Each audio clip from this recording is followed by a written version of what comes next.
दत्तगुरूंचं स्मरण केल्यावर मन शांत का होतं? अवधूत चिंतन श्री गुरुदेव दत्त. दत्तगुरूंच्या कृपेने तुमच्या सर्व मनोकामना पूर्ण व्हाव्यात अशी गुरुचरणी प्रार्थना करून आजच्या व्हिडिओला सुरुवात करूया. श्री गुरुदेव दत्त.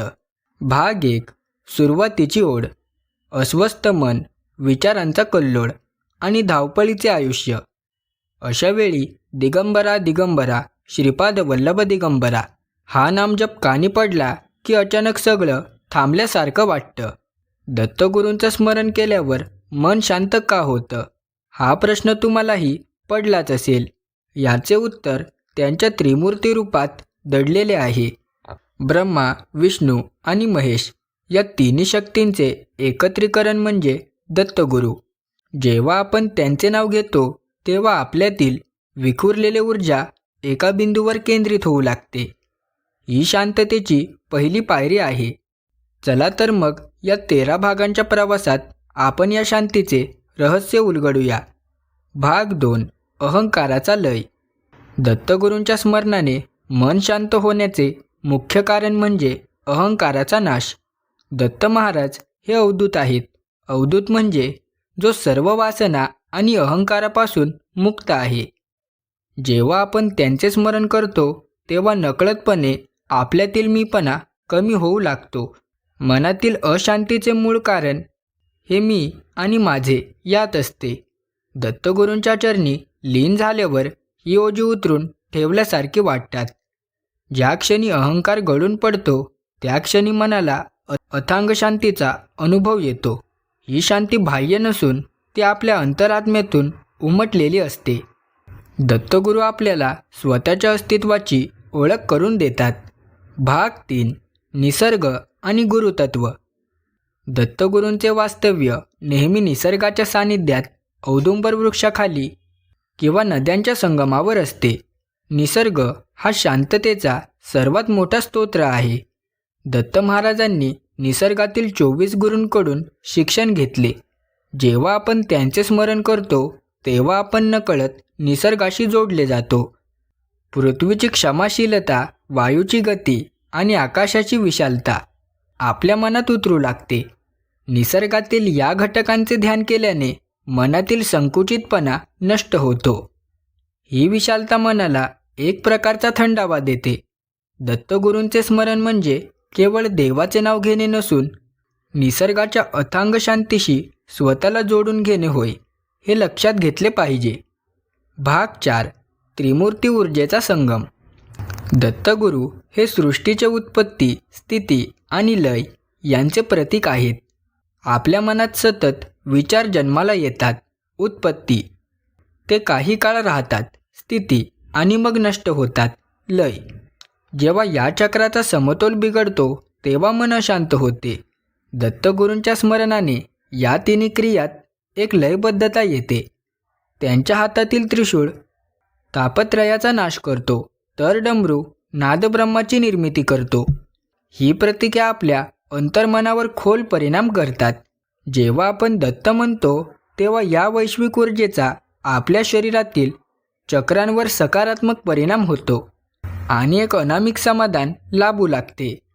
भाग 5. गुरुचरित्राची ताकद. दत्त संप्रदायात श्री गुरुचरित्र या ग्रंथाला विशेष महत्त्व आहे. या ग्रंथातील कथा आणि ओव्यांमध्ये एक विशिष्ट कंपन आहे. ज्यावेळी आपण दत्तगुरूंचे स्मरण करतो तेव्हा या पवित्र ग्रंथातील ऊर्जेशी आपण जोडले जातो. गुरुचरित्रातील प्रत्येक अध्याय मनातील भीती आणि शंका दूर करणारा आहे. भक्तीच्या मार्गावर चालताना जेव्हा गुरूंवर पूर्ण विश्वास बसतो तेव्हा ते समर्थ आहेत, ते सर्व सांभाळून घेतील, ही भावना प्रबळ होते. हीच शरणागतीची भावना मनाला जगातील सर्व चिंतांपासून मुक्त करते. त्यामुळेच दत्तस्मरणाने मनाला मिळणारी शांती ही अत्यंत टिकाऊ आणि खोलवर जाणारी असते. भाग 6. नामस्मरणाचे विज्ञान. दत्त या 2 अक्षरी नामात मोठी शक्ती आहे.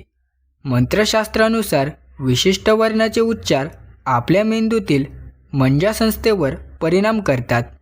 द आणि त या ध्वनींच्या कंपनामुळे मेंदूतील अल्फा लहरी वाढतात ज्या शांततेसाठी कारणीभूत असतात. हे केवळ धार्मिक कृत्य नसून ते एक ध्वनी विज्ञान आहे. जेव्हा आपण एकाग्रतेने दत्तनामाचा जप करतो तेव्हा हृदयाचे ठोके आणि श्वासांची गती संत होते. शरीरातील तणाव निर्माण करणारे हार्मोन्स कमी होतात आणि आनंदाची निर्मिती होते. म्हणूनच कितीही मोठे संकट आले तरी दत्तगुरूंचे नाम घेताच मनाला एक प्रकारची स्थिरता आणि मानसिक बळ प्राप्त होते. भाग 7. औदुंबराची सावली. दत्तगुरूंचे वास्तव्य औदुंबर वृक्षाखाली मानले जाते. जेव्हा हा वृक्ष 24 तास ऑक्सिजन देणारा आणि अत्यंत शीतल मानला जातो. आध्यात्मिक दृष्टीने औदुंबर हे गुरुतत्वाचे प्रतीक आहे. स्मरणाने जेव्हा आपण मानसिकरित्या या वृक्षाच्या सावलीत जातो तेव्हा मनाचा दाह शांत होतो. संसाराच्या तापामुळे पोळलेले मन या शीतल छायेत विसावते. जसा एखादा थकलेला प्रवासी वडाच्या झाडाखाली विश्रांती घेतो तशीच अवस्था दत्तभक्तांची होते. दत्तगुरूंचे स्मरण म्हणजे आपल्या मनासाठी ती शीतल सावली आहे. जिथे पोहोचल्यावर जगातील कोणतेही दुःख आपल्याला स्पर्श करू शकत नाही. ही अनुभूती शब्दातीत आहे. भाग 8. पूर्णत्वाचा ध्यास. माणूस अशांत असतो कारण तो नेहमी कशाच्या तरी शोधात असतो.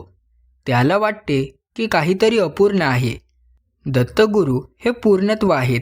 ते दिगंबर आहेत, म्हणजे दिशाच ज्यांची वस्त्रे आहेत, ज्याला कशाचीही कमतरता नाही आणि ज्याला कशाचीही अपेक्षा नाही, असे ते रूप आहे. जेव्हा आपण अशा पूर्णत्वाचे ध्यान करतो तेव्हा आपल्यातील अपूर्णतेची जाणीव संपू लागते. जे आहे त्यात समाधान ही वृत्ती वाढीस लागते. समाधान हेच शांततेचे दुसरे नाव आहे. दत्तगुरूंचे स्मरण आपल्याला आहे त्या स्थितीत आनंदी राहायला शिकवते. जेव्हा इच्छांचा गोंधळ थांबतो तेव्हा शांततेचा उगम होतो. हेच दत्तस्मरणाचे मर्म आहे. भाग 9. अनाहत नाद आणि शांती. योगशास्त्रात दत्तगुरूंना योगीराज म्हटले जाते. त्यांच्या स्मरणाने आपल्या शरीरातील अनाहक चक्र जागृत होऊ लागते. या चक्राचा संबंध प्रेम आणि करुणेशी आहे. जेव्हा मनामध्ये प्रेम आणि करुणा दाटून येते तेव्हा द्वेष, मत्सर आणि राग आपोआप निघून जातात.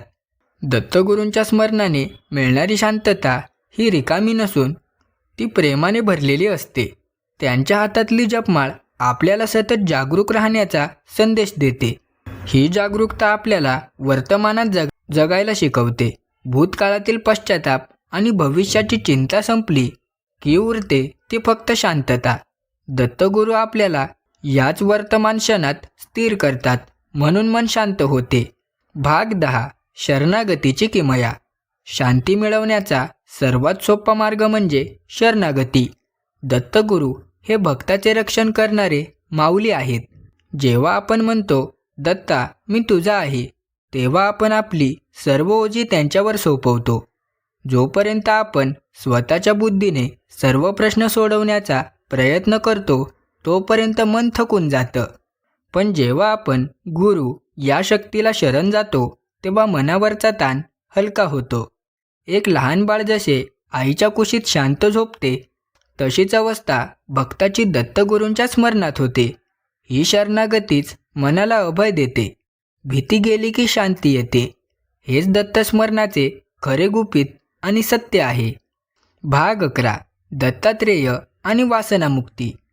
मनातील अशांतीचे मुख्य कारण आपल्याला अतृप्त वासना असतात. दत्तगुरू हे परमहंस रूप आहेत जे वासनांच्या पलीकडे गेले आहेत. त्यांच्या स्मरणाने आपल्या बुद्धीला सात्विकता प्राप्त होते. सात्विक बुद्धी चांगल्या आणि वाईटातील फरक ओळखू शकते. जेव्हा आपण चुकीच्या गोष्टींचा ध्यास सोडतो तेव्हा मन विचलित होणे थांबते. दत्तगुरूंच्या हातात असलेले कमंडलू हे त्यागाचे प्रतीक आहे. त्याग म्हणजे भौतिक गोष्टी सोडणे नव्हे तर त्यांच्यावरील आसक्ती सोडणे. जेव्हा आसक्ती कमी होते तेव्हा मन स्थिर पाण्यासारखे शांत होते. दत्तगुरूंचे स्मरण आपल्याला या अलिप्ततेच्या मार्गावर घेऊन जाते, जिथे केवळ चिरंतर आणि अथांग शांतीचा अनुभव येतो. भाग 12. अनुसूया पुत्राचा आशीर्वाद. दत्तगुरू हे माता अनुसयेच्या सत्वाचे फळ आहेत. असूया म्हणजे जिच्यात मत्सर नाही अशी. जेव्हा आपण अशा शुद्ध तत्वाचे स्मरण करतो तेव्हा आपल्या मनातील मत्सर आणि तुलना संपते.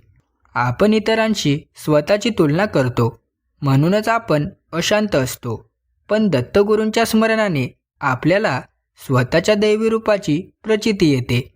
आपण कुणापेक्षाही कमी नाही आणि कुणापेक्षा श्रेष्ठ नाही, ही समत्वाची भावना मनात रुजते. जिथे समत्व आहे तिथे संघर्षाला जागा नाही.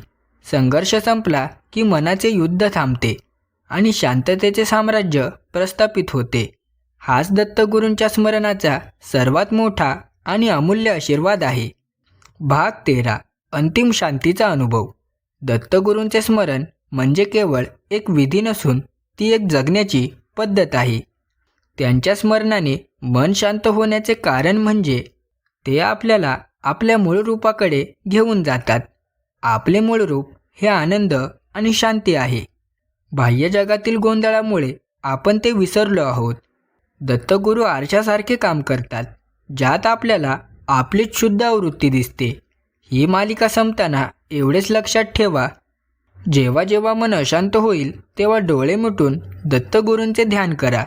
ती शांतता तुमच्या आतच आहे, फक्त तिला दत्त नामाची साथ हवी आहे.